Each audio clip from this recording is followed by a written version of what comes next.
Hi everyone, I'm going to be reading chapter 10 today from the BFG. Frobscuttle and Whiz Poppers. By now, Sophie was beginning to feel not only extremely hungry, but very thirsty as well. Had she been at home, she would have finished her breakfast long ago. Are you sure there's nothing else to eat around here except those disgusting, smelly snozzcumbers? She asked. Not even a fizzwinkle, answered the big friendly giant. In that case, may I please have a little water? Asked Sophie. Water? Said the BFG, frowning mightily. What is water? We drink it, Sophie said. What do you drink? Frobscuttle, announced the BFG. All giants is drinking frobscuttle. Is it as nasty as your snozzcumbers? Sophie asked. Nasty? Cried the BFG. Never is it nasty. Frobscuttle is sweet and jumbly. He got up from his chair and went to a second huge cupboard. He opened it and took out a glass bottle that must have been 6 feet tall. The liquid inside it was pale green and the bottle was half full. Here is frobscuttle, he cried, holding the bottle up proud and high, as though it contained some rare wine. Delumptuous, fizzy frobscuttle, he shouted. He gave it a shake, and the green stuff began to fizz like mad. But look, it's fizzing the wrong way, Sophie cried. And indeed it was. The bubbles, instead of travelling upwards and bursting on the surface, were shooting downwards and bursting at the bottom. A pale green, frothy fizz was forming at the bottom of the bottle. What on earth is you meaning the wrong way? Asked the BFG. In our fizzy drinks, Sophie said, the bubbles always go up and burst at the top. Upwards is the wrong way, cried the BFG. You mustn't ever be having the bubbles going upwards. That's the most flush-bunking rubbish I ever was hearing. Why do you say that? Sophie asked. You was asking me why, cried the BFG, waving the enormous bottle around as though he were conducting an orchestra. You is actually meaning to tell me you cannot see why it is a scrotty mistake to have the bubbles flying up instead of down? You said it was flush-bunking, now you say it's scrotty. Which is it? Sophie asked politely. Both, cried the BFG. It is a flush-bunking and a scrotty mistake to let the bubbles go upwards. If you can't see why, you must be as quacky as a duckhound. By Ringo, your head must be so full of frog squinkers and buzzwangles, I is frittered if I know how you can think at all.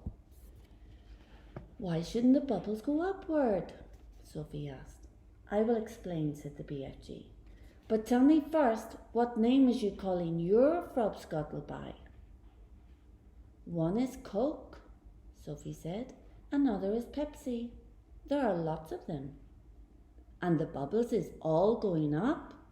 They all go up, Sophie said. Catastrophe, cried the BFG. Upgoing bubbles is a catastrophe disastrophe. Will you please tell me why? Sophie said. If you will listen carefully, I will try to explain, said the BFG. But your brain is so full of bug whiffles, I doubt you will ever understand. I'll do my best, Sophie said patiently. Very well then, when you is drinking this cokey drink of yours, said the BFG, is it going straight down into your tummy? Is that right, or is it left? It is right, Sophie said. Sorry, I lost you. And the bubbles is also going into your tummy. Right or left? Right again, Sophie said. And the bubbles is fizzing upwards? Of course, Sophie said. Which means, said the BFG, that they will all come swish-whiffling up your throat and out of your mouth and make a foulsome, belchy burp. That is often true, Sophie said. But what's wrong with a little burp now and again? It's sort of fun. Burping is filthsome, the BFG said. Us giants is never doing it. But with your drink, Sophie said. What was it you called it? Frobscuttle, said the BFG. With Frobscuttle, Sophie said, the bubbles in your tummy will be going downwards and could have a far nastier result. Why nasty? Asked the BFG, frowning. Because, Sophie said, blushing a little, if they go down instead of up, they'll be coming out somewhere else with an even louder and ruder noise. A whiz-popper, cried the BFG, beaming at her. Us giants is making whiz-poppers all the time. Whiz-popping is a sign of happiness. It is music in our ears. You surely is not telling me that a little whiz-popping is forbidden among human beings? It is considered extremely rude, Sophie said. But you is whiz-popping, is you not, now and again? Asked the BFG. Everyone is whiz-popping, if that's what you call it, Sophie said. Kings and queens are whiz-popping, presidents are whiz-popping, glamorous film stars are whiz-popping, little babies are whiz-popping, but where I come from, it's not polite to talk about it. Redonkulous, said the BFG. If everyone is making whiz-poppers, then why not talk about it? We is now having a swiggle of this delicious Frobscuttle, and you will see the happy result. The BFG shook the bottle vigorously. The pale green stuff fizzed and bubbled. He removed the cork and took a tremendous gurgling swig. It's glummy, he cried. I love it. For a few moments the big friendly giant stood quite still, and a look of absolute ecstasy began to spread over his long, wrinkly face.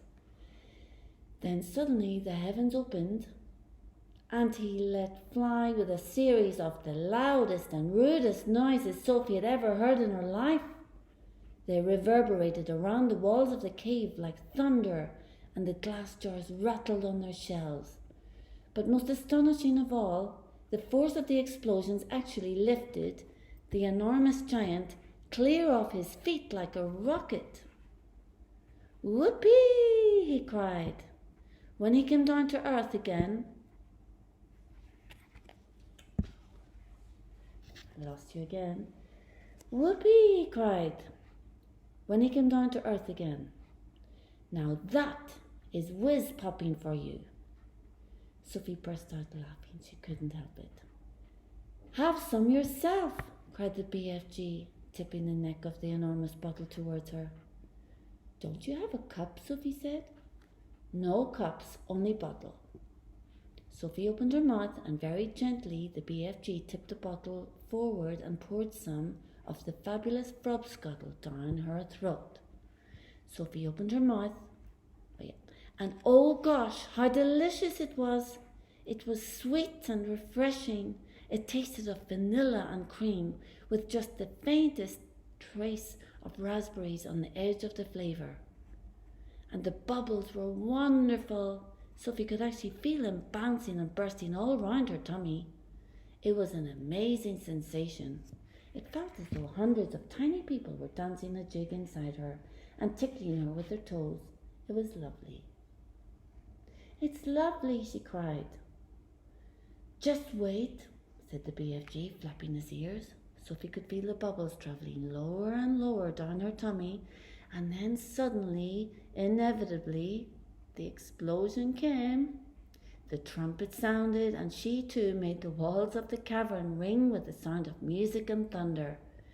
Bravo! Shouted the BFG, waving the bottle. You is very good for a beginner. Let's have some more. That was a nice chapter. I hope you're enjoying the book. Now you're ready to answer the questions for chapters 9 and 10. See you next time. Bye-bye.